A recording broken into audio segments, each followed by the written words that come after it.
Good morning, everyone. Hope you all are safe. आज की इस वीडियो में this is second part of chapter number 5 that was children and women's in sports for class 12th. इस video में हम लोग discuss करेंगे about females का जो पार्टिसिपेशन है स्पोर्ट्स में, स्पेशली ओलंपिक्स में और जितने भी इंटरनेशनल टूर्नामेंट्स हैं. देन जो इंडियन स्पोर्ट्स वीमेन हैं उनका जो पार्टिसिपेशन है इंटरनेशनल लेवल पर, उसके बारे में. Then we will discuss about the factors which are affecting the participation of womens in sports in India. Then a special consideration about menarche, that is the starting of menstruation cycle, and then defection of menarche or menstrual period.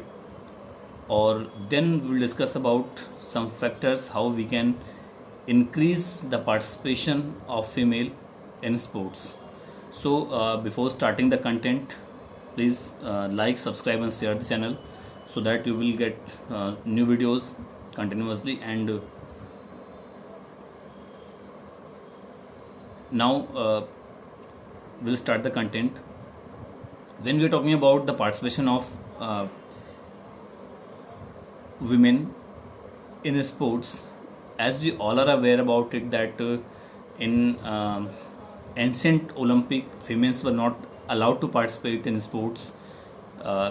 Basically it was a hypothesis in the mind that men are master of market and females are mistress of home.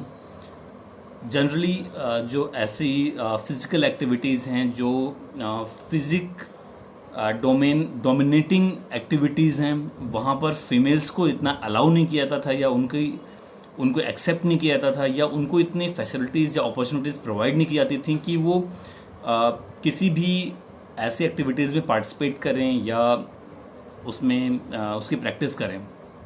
But when we are looking into the history, वहाँ पर ढेर सारे ऐसे नाम मिलेंगे those some about the females at world level and some in India also. A lot of warriors were there, a lot of females warrior were there in our history, जो बहुत अच्छे आर्चरी, बहुत अच्छे फेंसिंग के थे player, और basically they were very good in other carry out races और even horse riding. तो जब हम स्टार्टिंग में हिस्ट्री की बात करते हैं, वहाँ पर फीमेल्स को तो नहीं अलाउ था पार्टिसिपेट करना, बट मिडिल हिस्ट्री में ढेर सारे फीमेल्स को धीरे धीरे अलाउ हुआ मतलब स्पोर्ट्स एक्टिविटीज़ में प्लस फिजिकल एक्टिविटी में पार्टिसिपेट करना.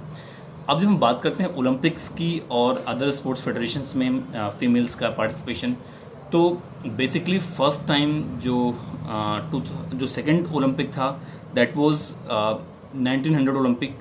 वहाँ पर फर्स्ट टाइम केवल 2 गेम्स में टोटल 22 वीमेंस ने पार्टिसिपेट किया हुआ था. 22 womens participated in only 2 sports, that was golf and tennis. धीरे धीरे ये नंबर कंस्टेंटली बढ़ता गया. And when we are talking about in 20th century, in 2000 Sydney Olympic, there were approx, मुझे जो डेटा है वो बुक से देखना पड़ेगा, 4069 women's were participating out of 10,500 athletes, means approx 40% athletes were females. Then बात करते हैं 2008 बीजिंग ओलंपिक की, 4,637 athletes were female out of 10,700 athletes. It means the number is gradually rising, बढ़ रहा है लगातार नंबर. एंड देन जब हम बात करते हैं लंदन ओलंपिक 2012 की, वहाँ पर 4,862 female athletes were there. That was approx 45% of the whole participation. Then Rio Olympic बात करते हैं, more than 45% female athletes were there in Rio Olympic. तो इट मीन्स कि ग्रेजुअली ये जो नंबर है वो बढ़ता गया है. इसके पीछे आईओसी जो इंडियन ओलंपिक एसोसिएशन है वो इंडिया में, और इंटरनेशनल ओलंपिक कमेटी, इसका जो एक मेजर जो रोल रहा है वो जेंडर डिस्क्रिमिनेशन को दूर करके, साथ में फीमेल्स एथलीट को सुटेबल एटमॉस्फेयर प्रोवाइड करके, और प्लस उनके लिए बहुत ढेर सारे प्रमोशनल एक्टिविटीज़ करके उनको धीरे धीरे उनको इनकरेज करना या उनको मोटिवेट करके इन्होंने फीमेल एथलीट के पार्टिसिपेशन को बढ़ाया है. Now coming into the matter of participation female in Indian aspect, जब हम इंडिया की बात करते हैं, इंडिया में बेसिकली जब हम स्टार्टिंग की बात करते हैं वहाँ पर केवल एक ऐसा नाम आता है जनरली, पीटी उषा, जिन्होंने पीटी उषा का जिन्होंने basically I think it was in 60s और 70s का ओलंपिक था जिसमें उन्होंने 400 में, दैट वाज 1984 ओलंपिक, जिसमें पीटी उषा का 4th प्लेस था 400 मीटर में. उसके बाद कोई इतना सिग्निफिकेंट नाम आया नहीं जिसने ओलंपिक्स में कोई बेंचमार्क परफॉर्मेंस दिया हो. यस, एशियन गेम्स, कॉमनवेल्थ में और अदर गेम्स में हमारे एथलीट्स ने काफ़ी अच्छा परफॉर्मेंस दिया उस टाइम पर, but when we are talking about the female athletes medals, तो 2000 Olympic, that was 2000 Sydney Olympic, जहाँ पर मैम कर्णम मल्लेश्वरी का पहला मेडल आया इंडिया के लिए as a female athlete individual medal, और वहाँ से इंडिया का एक जो गोल्डन टाइम स्टार्ट हुआ. देन उसके बाद में 2008 में टोटल 26 फीमेल्स जो एथलीट्स उन्होंने पार्टिसिपेट किया, और उनमें फर्स्ट टाइम कह सकते हैं MC मैरी कॉम का मेडल पड़ा. आफ्टर दैट साइना नेहवाल, शाइना मिर्ज़ा, अभी PV सिंधु का मेडल, और उसके बाद London, then Rio Olympic, consistently medals हमारे पास आते गए हैं. देन रेसलिंग में गीता फोगाट का मेडल, उसके बाद में दीपा कर्माकर, जिसका मेडल तो नहीं था but that was a magnificent performance at international level. तो अभी जो फीमेल एथलीट्स का जो पार्टिसिपेशन है वो कंसिस्टेंटली इंडिया में बढ़ता जा रहा है, और अभी जो इंडियन ओलंपिक एसोसिएशन है प्लस जितने भी नेशनल फेडरेशंस हैं वो फीमेल एथलीट्स के पार्टिसिपेशन को लेकर के काफ़ी सजग हैं, काफ़ी अच्छी फैसिलिटीज़ प्रोवाइड कर रहे हैं, and they are trying to give them best conditions, best suitable conditions for the practice as well as their nourishment as well as their equipment, और अभी ढेर सारे फाइनेंशियल जो सपोर्ट है वो प्रोवाइड हो रहा है, so that they are properly participating in sports, and they are now they are giving a remarkable performance at this level, at international level and national level, at everywhere. बात करते हैं factors affecting the participation of females in sports. इसमें जो पहला factor आता है that is gender discrimination.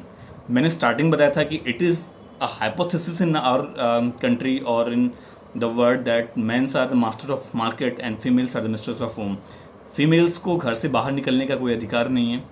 उनका मतलब ये हमारी हाइपोथेसिस है बेसिकली, या इस समाज की, जो अब धीरे धीरे चेंज हो रही है और अब उनको चांस मिल रहा है, बट स्टिल दैट इज़ अ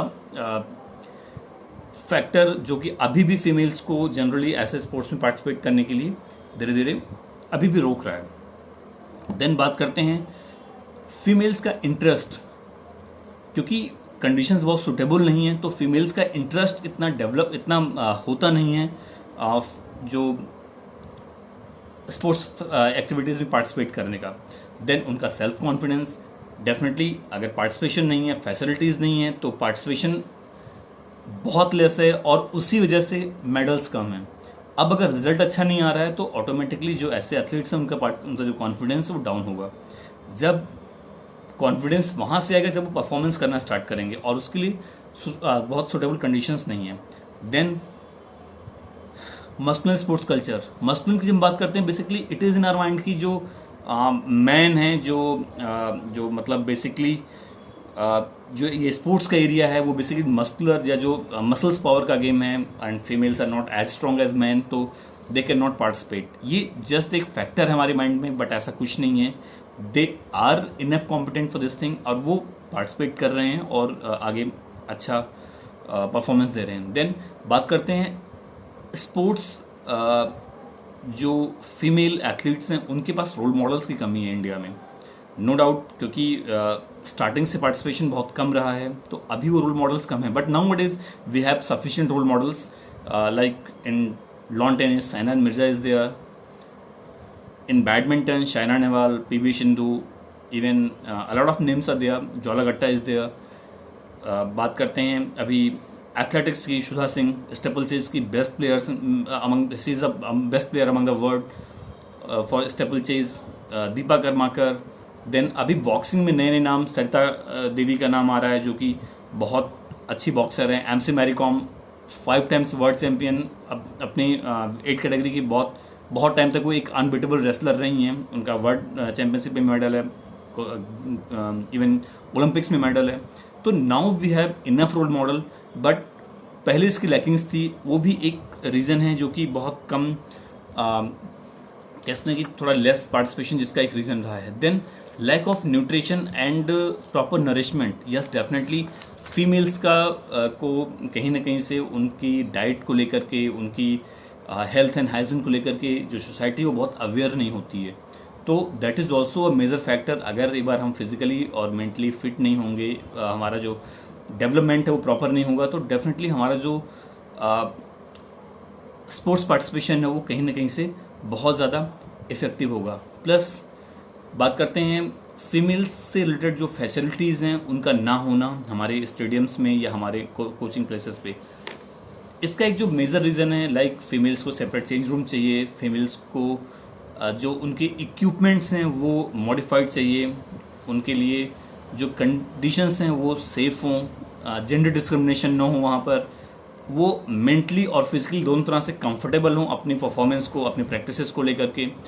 एक जो जेंडर इक्वलिटी और सेफ्टी की बात है वो वहाँ पर हो। जब ये सारी फैसिलिटीज़ प्रोवाइड होंगी तो डेफिनेटली फीमेल्स एथलीट का जो पार्टिसिपेशन है वो ऑटोमेटिकली निकल के आएगा। Then lack of education and lack of practice. Lack of education तो अब एक ऐसा फैक्टर है जिसमें बेसिकली जब इंटरेस्ट की कमी होगी तो लोग, ये जो लैक ऑफ एजुकेशन दोनों के लिए फैक्टर करता है, जनरल हमारी सोसाइटी के लिए भी और फीमेल्स के लिए भी। सोसाइटी क्योंकि अवेयर नहीं है फीमेल्स की परफॉर्मेंस को लेकर के, फीमेल्स की कैपेसिटीज़ को लेकर के, तो वो अपने बच्चों को, अपने फीमेल चाइल्ड को इतना प्रमोट नहीं कर रहा है। और फीमेल चाइल्ड खुद भी कम एजुकेटेड है अपनी एजुकेशन को लेकर के, अपनी परफॉर्मेंस को लेकर के, इसलिए कहीं ना कहीं से उनकी जो प्रैक्टिसेस हैं, उनकी जो परफॉर्मेंस है उसमें प्रॉब्लम आ रही है। देन बात करते हैं लैक ऑफ फीमेल कोचेस की। जनरली एक जो फीमेल एथलीट है वो एक फीमेल कोच के साथ ज़्यादा कंफर्टेबिलिटी में रहती है, ज़्यादा उससे अपनी चीज़ों को शेयर करना, और प्लस जो फीमेल एथलीट है वो उसको एक फ़ीमेल को ज़्यादा अच्छे से समझ सकती है। तो अभी हमारी सोसाइटी में जो फीमेल कोचेस की जो प्रेजेंस है या जो उसकी अवेलेबिलिटी है थोड़ी कम है, that is also a major factor to motivate the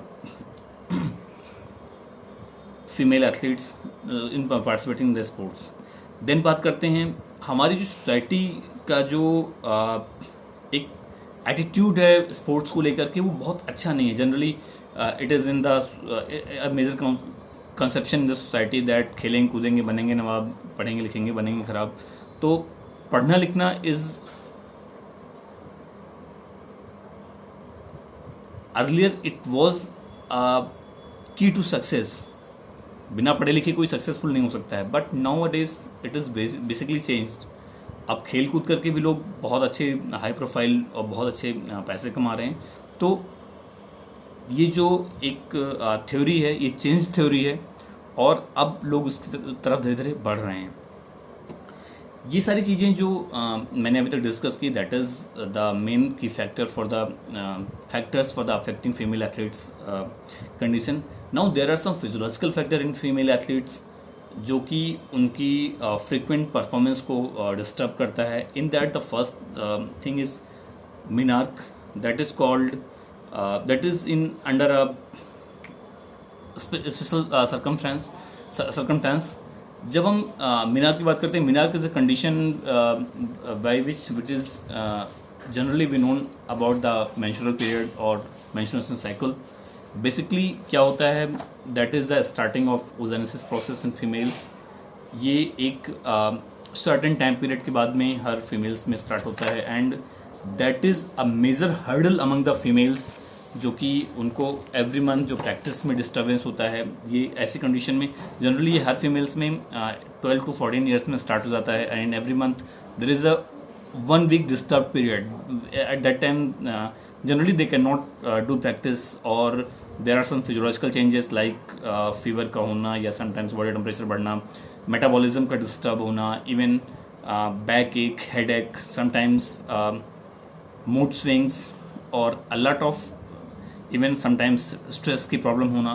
तो in that condition that female can not concentrate on the performance, और ये एक बेसिकली ऐसा हार्मोनल फैक्टर है जो हर फीमेल को हमेशा फेस ही करना होता है. तो in that condition they can not perform और they can not practice regularly. That is a major hurdle in the females performance. अब जब हम मिनाक की बात करते हैं, मिनाक basically it is in this condition basically the blood flow is there, और जिससे कि कंसिस्टेंट ब्लड फ्लो से क्या होता है कि बॉडी के ढेर सारे मिनरल्स और जो न्यूट्रिएंट्स वो बॉडी से निकल जाते हैं, जिससे कि जो बोन्स में प्रॉब्लम होना स्टार्ट हो जाती है. आयरन, कैल्शियम, फॉस्फोरस, मैग्नीशियम, इन सब की बॉडी में कमी होने लगती है. And that is a major factor to demotivate, और कह सकते हैं कि this is a major hurdle in participation of the females in the sports. अब बात करते हैं एक टॉपिक आता है that is menstruation dysfunction. Dysfunction की एक ऐसी कंडीशन होती है जब फीमेल्स बेसिकली ढेर सारा फिजिकल प्रैक्टिस कर रहे होते हैं. बेसिकली ये उनमें होता है जो फीमेल्स स्पोर्ट्स में पार्टिसिपेट कर रहे होते हैं.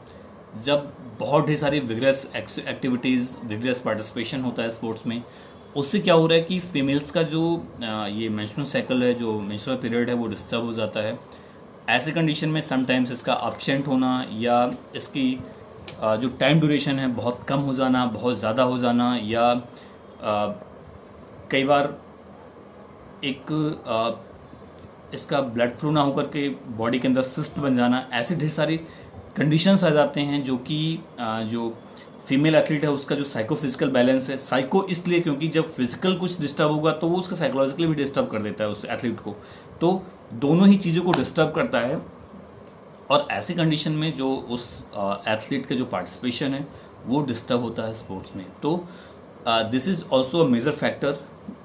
जब हम मेंस्ट्रुअल डिसफेक्शन की बात करते हैं, बेसिकली ये 6 टाइप्स के होते हैं. उसमें जो पहला आता है वो ओलिगोमेनोरिया होता है. इसमें क्या होता है कि जो मेंस्ट्रुअल साइकिल का जो जनरली पीरियड 1 महीने का होता है, जनरली वो 25 to 24 डेज़ या 30 डेज़ में वापस स्टार्ट हो जाता है, वो बढ़ करके मोर देन 35 डेज़ का हो जाता है. तो ऐसे कंडीशन में जो फिजियोलॉजी है या जो मेटाबॉलिज्म है एक फीमेल एथलीट का, वो डिस्टर्ब हो जाता है.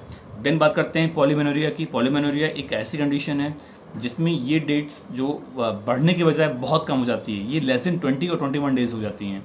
तो ऐसे कंडीशन में भी बार बार मेंस्ट्रुअल पीरियड का स्टार्ट होना भी, जो मेंस्ट्रुअल पीरियड का स्टार्ट होना भी फीमेल्स के लिए एक बहुत डिस्टर्बेंस की कंडीशन बन जाती है, और इससे उनका जो फिजिकल हेल्थ है वो भी काफ़ी डिस्टर्ब हो जाता है. देन मोनेरिया की बात करते हैं. मोनेरिया एक ऐसी कंडीशन है जिसमें या तो अमेनोरिया में या तो जो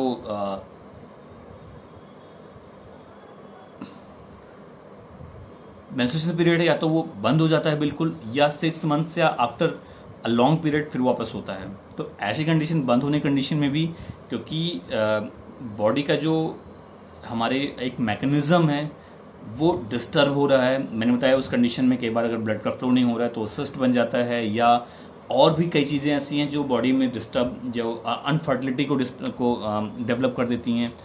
फीमेल्स की जो फर्टिलाइजेशन कैपेसिटी है उसको डिस्टर्ब करती हैं. तो इन सब चीज़ों में बहुत डिस्टर्बेंस आ जाता है. देन बात करते हैं मेटोरिया की. ये एक ऐसी कंडीशन होती है जिसमें इरेगुलर ब्लीडिंग मीन्स जब मेंस्ट्रुअल साइकिल स्टार्ट होता है तो कई बार बहुत ज़्यादा ब्लड फ्लो या कई बार बिल्कुल लेस ब्लड फ्लो होता है. तो ये भी एक मेजर रीज़न है.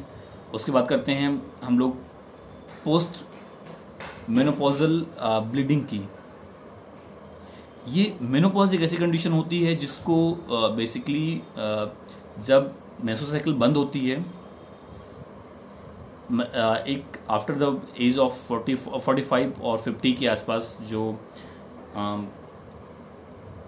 फीमेल्स में मेनोपॉज की कंडीशन आ जाती है, तब मेंस्ट्रुअल साइकिल बंद हो जाता है. और basically that is the indication of कि अब फीमेल्स का जो फर्टिलिटी कंडीशन है वो बंद हो जाती है। बट अगर ये मेनोपॉज के बाद भी ब्लीडिंग कंटिन्यू होता है तो in that condition that is a major risk और that is a disturbed condition of a female. और ये भी एक ऐसी कंडीशन होती है जो फीमेल्स का जो फिजियोलॉजी है या जो उसकी वर्क एफिशिएंसी है उसको डिस्टर्ब करती है और उसकी बॉडी से जो न्यूट्रिएंट्स हैं और जो मिनरल्स हैं उसकी कमी कर देती है। देन बात करते हैं फीमेल एथलीट ट्रैड की। ऐसी जो कंडीशंस होते हैं जो परेशानियां हैं फीमेल्स में जनरली बेसिकली 3 होती हैं, जिसमें एक आता है ईटिंग डिसऑर्डर, दूसरा है एमिनोरिया और तीसरा है ऑस्टियोपोरोसिस। जो ईटिंग डिसऑर्डर है, ईटिंग डिसऑर्डर में बिमोलियन नर्वोशा आता है, एंड्रोक्सिया नर्वोशा आता है। बेसिकली ऐसी कंडीशंस हैं जनरली फीमेल जो होते हैं वो अपनी फिजिक को लेकर के या वो अपनी कह सकते हैं बॉडी इमेज को लेकर के बहुत ज़्यादा कह सकते हैं कि बहुत उनकी क्यूरियोसिटी होती है या उसको लेकर के बहुत सजग होती हैं। तो ऐसी कंडीशन में जितना वो कैलोरीज को बर्न कर रहे हैं अगर उतना इंटेक नहीं करते हैं तो कंटिन्यूसली उनकी बॉडी लीन होती जाती है और न्यूट्रिएंट्स की कमी होती है। कई ऐसे कंडीशंस भी आते हैं लाइक नर्वोशा एनोरेक्सिया में या विमिलन नर्वोशा में एनोरेक्सिया में। ऐसी कंडीशन हो जाती है जब ज़्यादा न्यूट्रिएंट्स लेने के बाद भी वो बॉडी उसको सपोर्ट नहीं कर रही होती है और बॉडी में न्यूट्रिएंट्स की कमी रहती है। कुछ ऐसी कंडीशंस हैं जहाँ पर ज़्यादा कम खाने पर भी जो एथलीट ज़्यादा खाने पर भी बॉडीज़ को वॉमिट हो जाती है या उसका जो फिजियोलॉजिकल सिस्टम वो उसको सपोर्ट नहीं करती है। तो ये कुछ ईटिंग डिसऑर्डर्स हैं जिससे फीमेल जो एथलीट है वो कंटिन्यूसली परेशान रहता है या उसकी जो एक अप्रोप्रिएट फिजिकल कंडीशन है वो डिस्टर्ब होती है और उससे उसका परफॉर्मेंस लेस होता है। देन बात करते हैं एमिनोरिया की। एमिनोरिया को मैंने वो पीछे बहुत अच्छे से डिस्क्राइब किया हुआ, उसके जो 6 पार्ट्स हैं। ये एक डिस्टर्ब कंडीशन है मेंस्ट्रुअल पीरियड की जो कि फीमेल्स को फ्रिक्वेंटली पार्टिसिपेट करने के लिए मना करती, मतलब एक तरीके से रोकती है। इसमें इस कंडीशन में कई बार एब्सेंस ऑफ मेंस्ट्रुअल पीरियड, कई बार आफ्टर 6 मंथ्स 1 ईयर तक का गैप हो जाता है, कई बार बहुत लेस डेज 15 डेज और 20 डेज का हो जाता है। और ये हर टाइम पर एब्डोमेन एक का होना, एब्स और साथ में बैक एक का होना, बॉडी का टेम्परेचर बढ़ जाना, मूड स्विंग का कंडीशन, इरिटेशन, स्ट्रेस की condition, lot of things are there जो कि डिस्टर्ब करते हैं चीज़ों को। तो ये एक डिस्टर्ब ऐसी कंडीशन बन जाती है जिसमें कि फीमेल एथलीट बहुत ज़्यादा कंसंट्रेट नहीं कर पाते हैं अपने परफॉर्मेंस पर। देन बात करते हैं ऑस्टियोपोरोसिस की। ऑस्टियोपोरोसिस एक ऐसी कंडीशन है जहाँ पर ड्यू टू मेंस्ट्रुअल पीरियड और मेंस्ट्रुअल साइकिल बॉडी से ढेर सारा कैल्शियम, मैग्नीशियम, आयरन का बॉडी से लैकिंग हो जाती है, बॉडी से डिकैय हो जाती है। ऐसी कंडीशन में जो फीमेल्स की बोन डेंसिटी है, कैल्शियम की कमी से बोन डेंसिटी कम हो जाती है। कई बार बोन्स बहुत वीक हो जाती हैं और बोन्स के बीच में बहुत महीन से छेद हो जाते हैं, एक जालीदार बोन्स एक तरीके से बन जाती है। और इस कंडीशन में उनकी बोन्स की इंजरीज होना बहुत ज़्यादा मतलब पाई जाती है। साथ में इनकी जो बॉडी है वो बहुत ज़्यादा सपोर्ट नहीं कर होती फिजिकल एक्टिविटीज़ को लेकर के। तो ऑस्टियोपोरोसिस भी एक फीमेल एथलीट ट्रेड है जिसमें कि जो फीमेल्स की का पार्टिसिपेशन है वो डिस्टर्ब करती है। अब बात करते हैं what are the factors by which we can increase the female athletes participation in sports. Basically there are some factors like जिसमें हम बात कर सकते हैं the first and foremost thing education for society. हम सोसाइटी को जितना ज़्यादा एंगेज करेंगे, जितना ज़्यादा एजुकेटेड करेंगे कि females have equal opportunities in sports, तो वो भी अपने बच्चों को, अपनी फैमिली को सपोर्ट करेंगे पार्टिसिपेशन के लिए स्पोर्ट्स में। देन हम बात करते हैं एक जो सेकंड कंडीशन है, provide a safe environment for female athletes. जितना फीमेल एथलीट्स जितना मेंटली फ्री होकर के पार्टिसिपेट करेंगे स्पोर्ट्स में, जितना उनको सेफ एनवायरनमेंट मिलेगा, जितने अच्छी उनको फैसिलिटीज़ अवेलेबल होंगी उनके प्रैक्टिस ग्राउंड पर, उनके स्टेडियम्स में, उन स्विमिंग पूल्स पे, जिम पर, वो उतनी अच्छी परफॉर्मेंस को लेकर के आएंगे। Plus financial support and providing a prominence in society. Females को कहीं ना कहीं से एक फाइनेंशियल सपोर्ट की जरूरत होती है जब वो पार्टिसिपेट कर रहे होते हैं। कई बार फैमिली या जॉब या जो उनका वर्किंग एरिया वो सपोर्ट नहीं कर रहा होता है। तो ऐसी कंडीशन में जब फीमेल्स को अगर गवर्नमेंट से या जो फेडरेशंस हैं वहाँ से अगर अच्छा सपोर्ट प्रोवाइड हो रहा है फॉर देयर एक्सपेंसेस, तो इससे भी उनका पार्टिसिपेशन का जो लेवल है वो आगे इंक्रीज करेगा। देन बात करते हैं एक प्रॉपर चेकअप और हेल्थ और हाइजीनिक कंडीशंस डेवलप करना। उसके लिए क्या होगा, हमें स्पोर्ट्स में एक्सपर्ट डॉक्टर्स की ज़रूरत होगी, जो फीमेल्स को उनसे जो भी ये फिजियोलॉजिकल चेंजेस हो रहे हैं उसमें या जो भी उनसे रिलेटेड प्रॉब्लम्स हैं उनको दूर करने की या उससे ओवरकम करने की कंडीशंस को वो बताएंगे, और ऐसे कंडीशन में जो पार्टिसिपेशन है फीमेल्स का वो स्पोर्ट्स में बढ़ेगा। Thank you so much. This chapter is and now, and once again please subscribe and share my channel. Thank you so much.